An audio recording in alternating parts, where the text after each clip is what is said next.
ತಮಿಳುನಾಡಿನ ಗ್ರಾಮೀಣ ಸಂಸ್ಕೃತಿಯಲ್ಲಿ ಗ್ರಾಮ ದೇವರುಗಳ ಆರಾಧನೆ ಅತ್ಯಂತ ಮಹತ್ವದಾಗಿದೆ. ಅವರಲ್ಲಿ ಮುನಿಯಪ್ಪ ಅಥವಾ ಮುನಿದೇವರು ಪ್ರಖ್ಯಾತ ಗ್ರಾಮ ದೇವರು.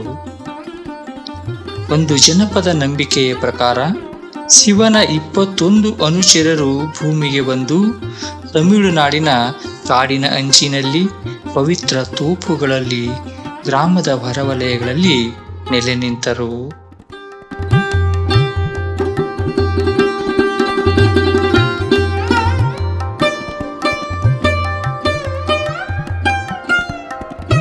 ಮುನಿದೇವರುಗಳ ಮೂರ್ತಿಗಳನ್ನು ನೋಡಿದಾಗ ಅವು ಬಹಳ ಭವ್ಯವಾಗಿ ಕಾಣಿಸುತ್ತವೆ.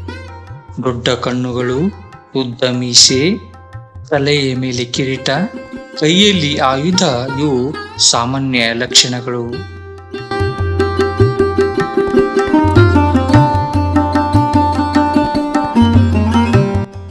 ಮುನಿಯಪ್ಪನ ರೂಪವು ಶಕ್ತಿ, ಧೈರ್ಯ ಮತ್ತು ನ್ಯಾಯದ ಸಂಕೇತವಾಗಿದೆ.